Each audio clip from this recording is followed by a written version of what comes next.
Immigrants, don't be afraid to take up room in spaces that you think are unheard of or like your people like us are unworthy of being. Whatever it is, go for it. The sky is the limit. Hello, everyone. Welcome back to Immigrant Voices and Victories, your platform to learn, connect, and be inspired. And I'm so excited about this wonderful season. This is season 4. We've had 3 seasons. This is a very wonderful guest. Is from Zimbabwe originally, but she moved to the UK at some point in her life, which we're going to hear about. So welcome on board. And it's so great to reconnect with my wonderful sister, Esnath. Thank you so much for joining us today. You're welcome. Thank you so much for having me. So if you're new here, please like, subscribe, share this video because I'm sure you're going to be inspired by it. And I'm sure so many other people will be inspired by it as well. So turn on your notifications so you don't miss any of our episodes on Immigrant Voices and Victories. And my name is Yemz Adedeji, fondly called Dr. Yemz. So, Esnath, thank you so much. Can you introduce yourself to us and let us know you? Okay, so my name is Esnath Chingono, and like Dr. Yemz said, I'm from Zimbabwe. I migrated here in 2001 and to join my parents. And I'm a quantity surveyor, and it's been a journey. I know. Wow, 2001, that's a very long time. I'm sure so many things have happened from what the UK was then and now. Yeah, it was very different. I mean, I remember like growing up when we had just moved in our area, there wasn't too many like Black people or too many Africans. So it was very difficult to integrate because you're coming and you're very different and you're trying to preserve your roots and find your identity. But then you also have to interact with like kids that are different, that have got different values, and you've got no role models. You've got nobody to look up to because it's like you're paving the way. Thank you so much. You've paved the way for so many of us that have come now. There's lots of us around. It's been a struggle. It's been a journey, but yeah, we thank God. Yeah, God is faithful always. So awesome. A quantity surveyor. Wow. I knew you had a bit of a career change, from psychology to public health and then to quantity surveyor. How did that journey go for you? Yeah. So like I said, obviously when we were growing up, I didn't feel like we had that many role models. So we didn't have, people who were like of color or of our background who were in these professions who were actually able to give you guidance. So for me, a lot of my journey was a bit of trial and error. Initially, I've always wanted to be a counselor. I loved people. I like talking to people, and I felt like I'm a very good problem solver. So, and I just thought, counseling, that's my thing. And so when I went to uni, I studied a Bachelor of Science in Psychology. So my goal at that point was, be a psychologist, and that's your passion. That's what you're good at. When I got to uni, I remember then finding out more about it, that actually when you do a degree in psychology, you don't become a psychologist. Yeah. Do a master's, and there's a lot of other qualifications that come after until you can get your title or you're even allowed to go next to a person and give advice. So and at that point I think I just thought, no, I don't really want to spend this amount of time in psychology, in education, because again, having a degree for me was a massive achievement. I never thought I would go to then do a master's. So to sign up for a career that needed a master's and a PhD was like, this is undoable for me. So yeah, I did that. And then while I was doing it though, there was modules that I really enjoyed, like, organizational psychology, obviously, which looked at businesses and teams and, how to find managers, managing styles and all of that stuff. So I really enjoyed that part of the module of psychology that I did. Then at the same time, I had role models when I was growing up, when I was still in Zimbabwe, and my mom included. They did a lot of like international development, international relations kind of, jobs. They were nurses, but then they used to work with like organizations, community groups and all of that stuff. So I thought maybe this is where I could go with this psychology, now go into, United Nations and try and forge my way there and try and help my country, for example. Yeah. So that's why I decided to go and study a master's in public health, because my thing then was, well, mental health is a new thing and everybody's talking about mental health. And I remember my dissertation at that time was to do with mental health and social media, actually. Well, people's well-being. Yeah, that's what I did for my psychology. So I thought, yeah, why don't I just then, try and get mental health onto the agenda in Africa and developing countries. So that's how I ended up studying my master's in mental health, in public health at Nottingham Trent. So during that time, again, education is it's an interesting thing, isn't it? So you're not just learning, but you're also growing as a person and finding stuff about yourself. So while I was doing my public health, at that point, I was like, I'm going into mental health and well-being. I want to advocate for that. And then you join United Nations or WHO or something. And that was my focus. So while I was doing that, again, there was a module that really stood out to me, which was policy making, because again, I had understood that for me to get to where I was trying to get to, because I wanted to take mental health onto the agenda in Africa and get funding and lobby for it. So then I decided, I enjoyed policy making, and I was like, oh, okay.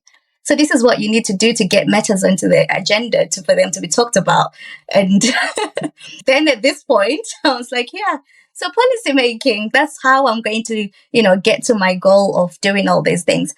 And I remember at that time I attended Lama School in, United Nations, in Geneva, in Switzerland. And at that point I was so driven, and I was like, this is where I want to be. This is how it's going to be.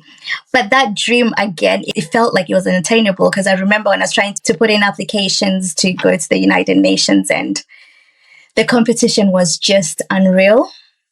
After that, I got a job, and I was in the local council. And I was working in social services at that point. And then I was working in the child protection department.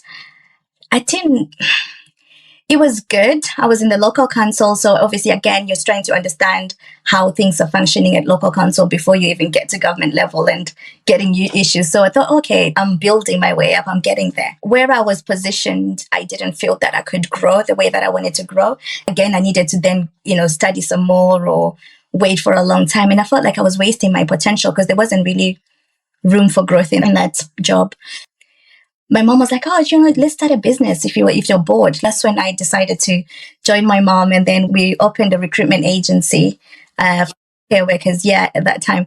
So again, now at this point, I think when it comes to like researching and reading and, being passionate, it was a thing. You just do that.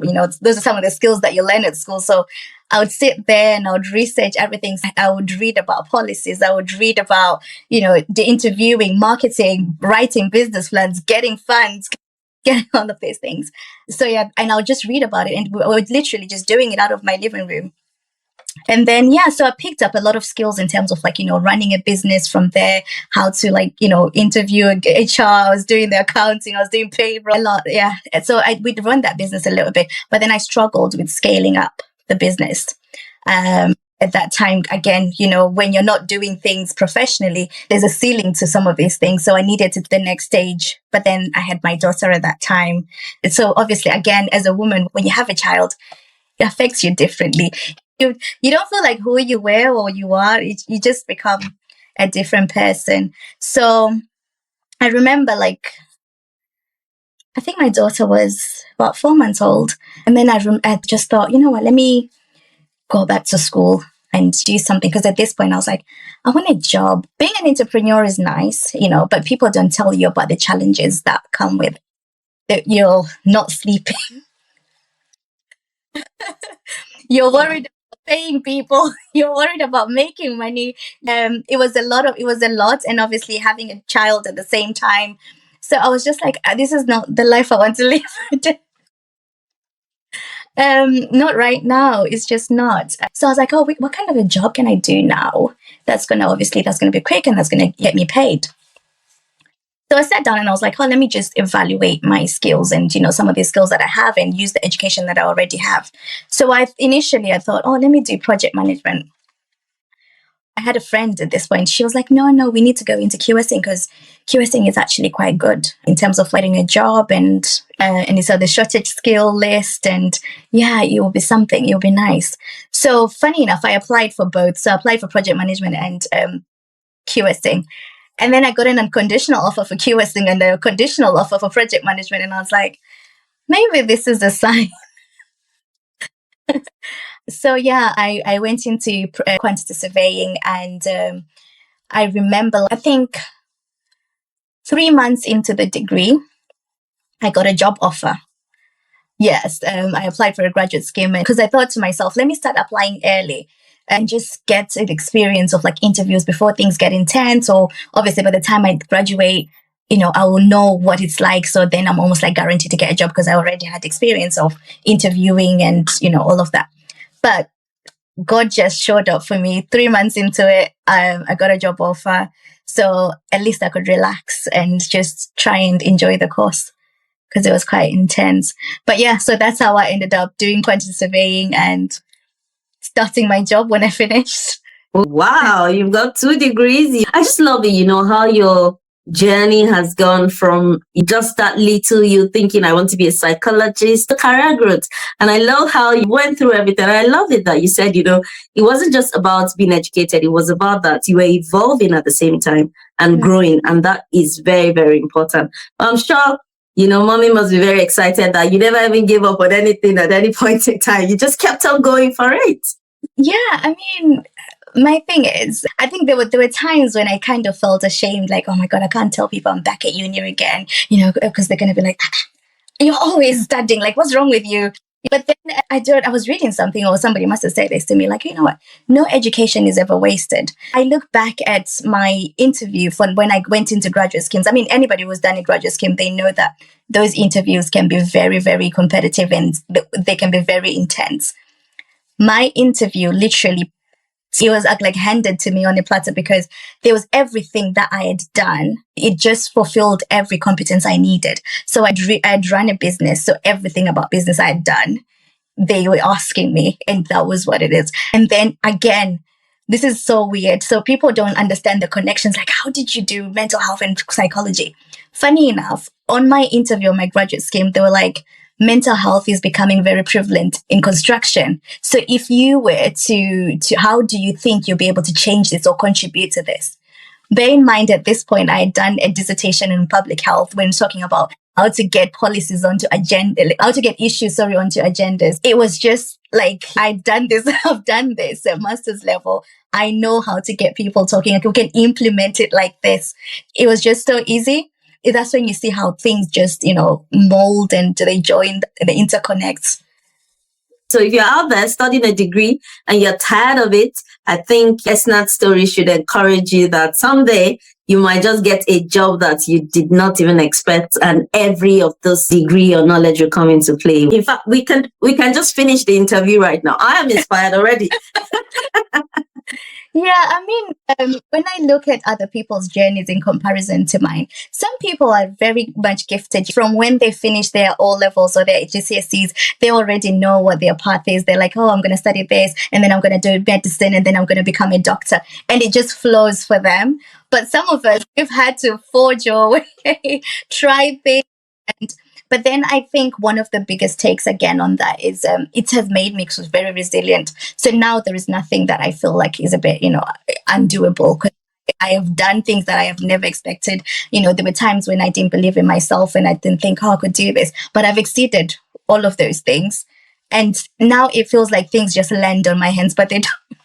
It's because of all the preparations that I've done, all the detours that I felt like were me wasting time or me getting lost. But no, they're just, coming together, I would say. Wow.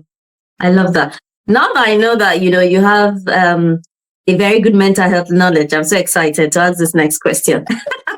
Okay. Did you yourself, with everything you went through, did you at any point experience any kind of, mental way down where like you said, you just felt like you couldn't do something? Definitely.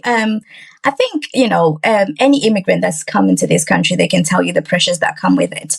I think, again, it's one of those issues where people don't really want to acknowledge it or even discuss it. Other days when, I wear a sleeve, I'm like, oh God, people are going to judge me. And like I said, there was a time when I felt like, it can't be you just going to school or you can't figure it out. Like I said, I've done a lot of, I've gone in circles. You're scared of judgment. Again, going back spoke about when I moved into this country and not having, role models and not having people to actually guide you in your career. So I've gone through that process of like getting lost and trying to find myself and who I am and trying to keep hold of my values as I am. So that's one thing I would say I've been successful at, is just to keeping my identity, because I think that was one thing that was very important. So I identify as a Christian and I also identify as an African, and I didn't want to lose that. But then now you're stuck in a process where you're finding yourself, you're young, so you know that you're more than what is being presented at you at that time because of all the pressures that are coming with it. But you don't know how to do it, or you don't even have the resources to do it. But at the same time, you're like, I can't give up on myself. You know who I am. Again, what you're speaking, you're a Christian, so you know that there's much more to you. You've got so much to give the world. So it's a lot of pressure to take on, especially from a very young age.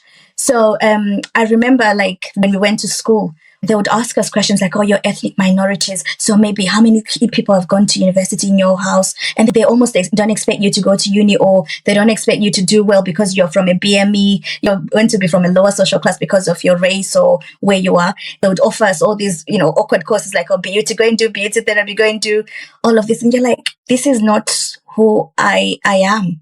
I'm not saying it's wrong, and I do understand that obviously there are socioeconomic factors that may be affecting people in our minority groups. But for me, I felt like that this is not me, and I don't want to be put in that bracket. So I fought so hard. So again, like having that pressure and where everything is against you, and yet you want to do more, it's a lot. And so, yeah, I've had days where, like right now, sometimes I feel very anxious. I'm like, but then you're still pushing in, you're pushing through. So yeah, it's one of those things that I feel like is normal now, I would say. I think if you don't feel down, or if you don't feel like the weight is on, that means you're not fighting. And if you're not fighting, you're not going to win. Wow, I love it. So if you're out there hearing this, honestly, I think this is an encouragement for every immigrant out there that, mental health is real and the pressures are there, but just keep fighting, isn't it? Keep fighting. You have to fight for yourself. You have to, because if you don't do it for yourself, nobody else is going to do it. No one is going to come to you and say, here, Yemi, you deserve a doctor title. There you go. No, that's not going to happen. It's not. You have to wake up every single day and make a choice. Find the strength and say, listen, I'm going to do this, and I'm going to do it for myself. This is not my story. This is who I am. This is who I want to become. Wow, that psychologist part of it is coming out. It's I love it. I have a natural knack for it. I love it. So, back to being quantity surveyor. In a male-dominated profession, how has it been for you? It's been tough. But again, this is why I have to go back and say this, moving around and navigating it. One of the greatest skills that I've picked up is resilience, and also self-awareness. So, I have a very good understanding of who I am, what I'm capable of, and I have self-assurance. So when I walk into these spaces, it's challenging. It really is. But because of what I've had to experience, like I said earlier, I don't think there's any challenge that can be thrown at me that will kind of like not break me, but it's not so daunting, but it has been challenging. I would say, if I was to advise anybody that was going to get into it, just have a thick skin, be good at what you do, and be confident. Like I said, nobody hands you the degree, nobody hands you these qualifications. You work for these, and certified people look at these qualifications and they certify you. So because you didn't buy it, you didn't pick it up from the streets, it means you're deserving to be there. So there is space for you on that table. So you go and take up that space. Wow, awesome. Yeah. So what's the highest level of being a quantity surveyor? Do you guys have a license? You keep writing exams, or how does it work? So it just depends on obviously your experience. So in terms of like how quantity surveying works, there's different ways to get into it. So some people do apprenticeships and there's traineeships and stuff, and then obviously the graduate route. So once you've gone past all those stages, you become either an assistant or you become a quantity surveyor. So how high up you go depends on obviously how much experience you've had. So, like obviously it depends on the value of projects that you're running. So you might start looking after projects that are like 1 million, and then you end up looking after projects that are like 100 million, whichever. It's obviously just how you've grown and how much experience you have and that you've picked up. So obviously then you become a QS and then you become a senior QS. But then in different organizations, there's commercial managers, there's directors, but then that's now going up the business, not so much as being a quantity surveyor. If you do want to get chartered, there is a body that you can join and gain your RICS status. Oh, wow. And then you become chartered. So let's go to the other side of you, being a mother. How are you finding that balancing up? How are you balancing being a mother, your job, and how do you balance it? One of the greatest things that I've done is having a routine. So we have childcare is already planned a month ahead. We've got activities. We know what days we're doing our activities. I know what days I'm in the office. I know what days my childcare is. And we've just kind of just stuck to it. But yeah, sometimes it has its challenges. Sometimes it's difficult, obviously working in construction because you move from one site to another. Sometimes you have to work far away from home. My childminder, she's so good. She, we've used the same lady for more than 4 years now. And she's had her from when she was a toddlerish. So I would say having a routine, having steady childcare, because now at least I can afford to leave it there and not worry. I can go and to work and not be thinking or panicking. Everything is just fine, and then I come back home and we can be mommy and daughter again. So, as a single mother, what are those, challenges that you faced? And also, are there any benefits? Because I know there might be single mothers out there that would, want to be encouraged. I'm already inspired, by your journey, being a quantity surveyor, being a single mother. What are those challenges you faced? And do you get any kind of support from the government, being a single mother and all of that? So I remember when I started, it was a very difficult thing to do because obviously, childcare costs in this country are a lot. But then again, at that point, like I said, I was very driven and I said to myself, it's a sacrifice. You either sacrifice now and you have to pay so much on childcare, but as your child grows, you're going to pay less. But then in your career, you would have established your career and your income is going to go up. So when I started, it was a struggle because, I was paying so much childcare cost.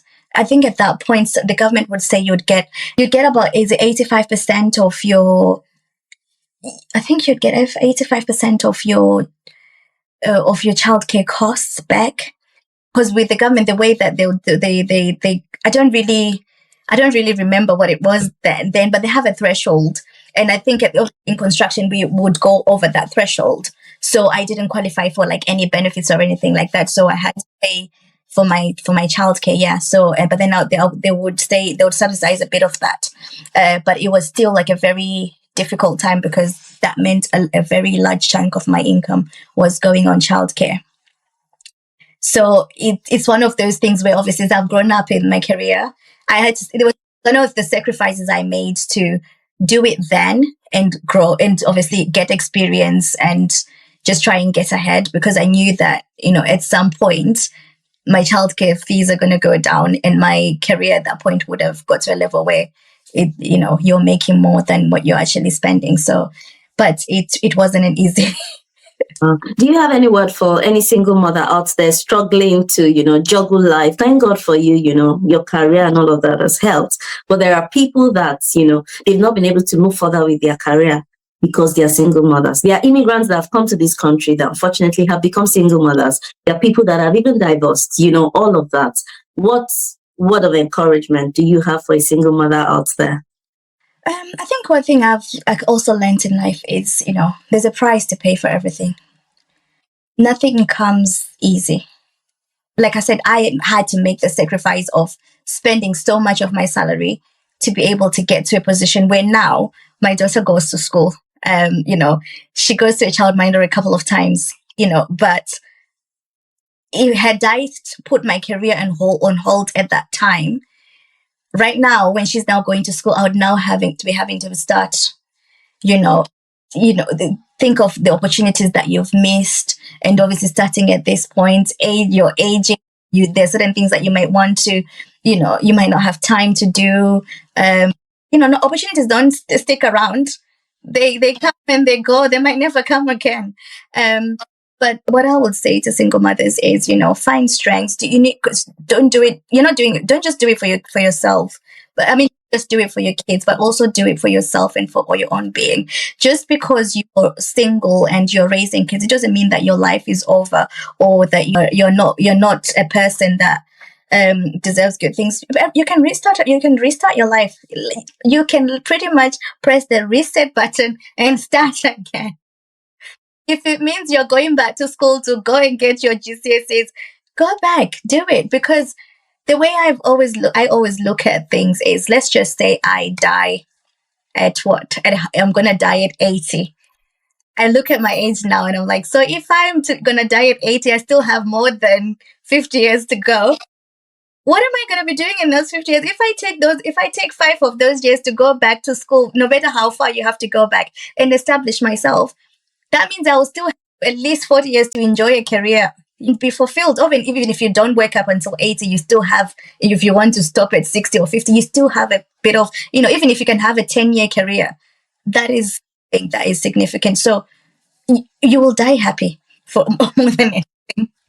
So yeah, I would say, don't be afraid to start over again.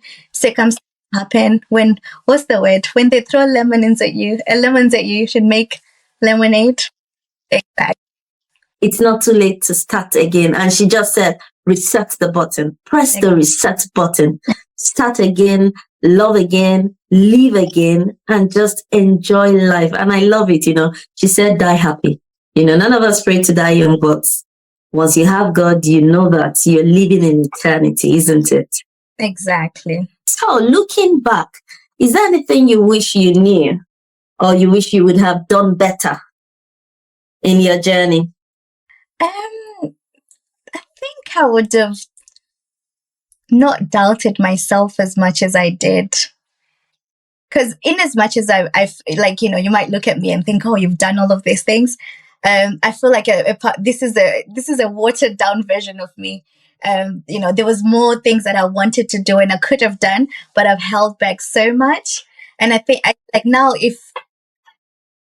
and then again, like we talked about opportunities, and I feel sometimes I sit here and I think, why didn't I just do that? Why didn't I take those? Right now I would have been so much better than I am now. I would have been in a better position. But yeah, so I would say I shouldn't have doubted myself as much as I did. Wow. So tell us, what are you most proud of? Besides my daughter. Wow, love it. I would just say I'm most proud of myself, actually, because like I said, as an immigrant, there were times where I never thought I would actually graduate. But to then have degrees now, it's like it's my wildest dream. And to actually have a job and work in a corporate world, again, I remember when I first got my job and I was based at the head office, and I used to walk in that office every single day wearing my little suit.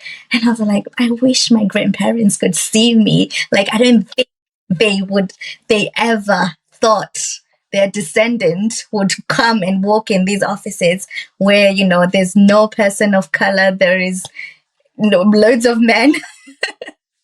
And, be counted as a person here. So I think, that was a moment of pride for me. Wow. I love it that you mentioned your daughter as well, because I'm sure when she sees this video, she'll be like, oh, I'm so proud of me. Love it. As we bring this interview to finish, it's been a wonderful one with Esnath on here. What advice do you have for other women inspiring to be quantity surveyors? Again, just do it. I think one thing I would say, this is not just to women, but to anybody that probably is watching this and want to be a QS. Probably want to demystify it a little bit, because people think, oh, maybe we're just going to be doing measuring or engineering, and a lot of people don't actually understand what it is. But it's got a bit of like, contracts, so you're understanding a bit of law. It's got a bit of accounts, so you're doing a bit of that, and then obviously it's got a bit of engineering because you might be doing drawings and all of that stuff. But my point is, you need a well-rounded skills to be able to do the job. So don't just think, oh, because I can't be an engineer, I can't do drawings, I can't read drawings, and I can't be a QS. No, if you know maths, you can do it. And you don't know contracts, you can do it. It's it's a very well-rounded profession, and it's a very good profession as well. So I would encourage more and more people to get in and study. Just do it. More and more. Get in it and study it. I actually think quantity surveyors, that's all you could do. I think you just follow the architects, you just follow everybody and follow. It's everybody's always like, so what exactly do you do? Please, I think you should tell us. Give us a brief, a concise summary of what you do. Of what it is. Let me try and simplify it as much as I can. Yes, so, please. When you're like, okay, when you're building a project, so you've got obviously the project manager, who will look after the project and obviously the time and everything in the program. And then you've got the engineer who will know all the technical sides of everything. And then you'll have the QS. So the QS is the one that's going to be looking after your contract. So all these people that you've got that are going to be helping you to build the job, you need to give them the job. The QS does the contract that you're giving to the people. And then they also do the reporting, so the money. So you need to know if you're still on budget, how much you're spending, when you're spending it, how much you will be spending. So everything to do with the money, the QS is the one that has to look after all of that. So you're like a contract administrator. So in that contract, so whatever things that need to be read, interpreted, issued, is the quantity surveyor that does all of that, and that administers the contract and has contract knowledge and advises on the contract. Wow, that's good. So there you go. There you have it. In case you want to go into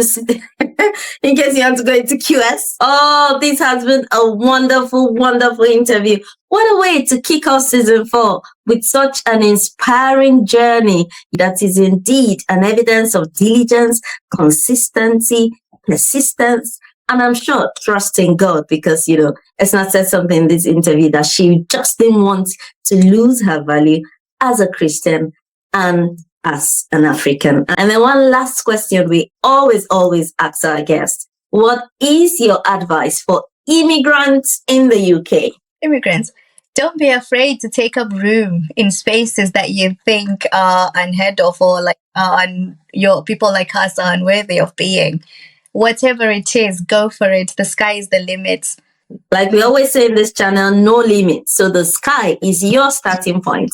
No, no limits, no limits, no limits. So go and take up spaces. Create spaces for yourself. Anywhere you find a space, occupy it and enjoy it as an immigrant. If we're starting season 4 like this, oh my God, I don't know how we are going to keep up with this for the rest of the guests. This is a very good start. And a big shout out. I want to give this final big shout out to Alex, your wonderful daughter, because I want her to watch this and say, that is my mom. And this is a shout out to you, Alex. Mom is proud of you. The whole world is proud of you. Everyone knows your name now. You're very popular. And mommy is doing so well looking after you. Thank you so much, Esnath, for sharing your heart with us and for your honesty. We're so grateful. Thank you. Thank you so much for having me. I'm quite honored and I'm humbled. Awesome. Thank you, everyone. So watch out for the next episode, season 4. Wow. We are actually creating spaces with all of the stories just to get you inspired, to tell you that there is no limit to what you can achieve as a person of color, as a minority in the UK. You heard Esnath, she came when, there was not even many of us around, but there's many of us around now, and we need to take up more spaces. And indeed, this is another inspiring story. So please share this video to inspire anyone out there. Like it. The more you like our videos, the more YouTube, organically recommend it to a lot of people. So please like this video, turn on your notification, because season 4 is going to be so inspiring. And if you are out there, you don't want to come on camera, we've just started something we are calling Diary of an Immigrant. Just write to us your story, write it anonymously, however you want to do it, on Immigrant Voices and Victories@gmail.com. The email is going to be in the description section. Just send us your story, however good, bad, ugly, whatever it is, send it to us. We just want to inspire every immigrant. That's the vision God has given to us, to keep sharing these stories to inspire as many people as possible. So thank you so much. Like, share, and subscribe. I'll see you in the next episode. Thank you, Esnath. God bless you. No limits. Bye.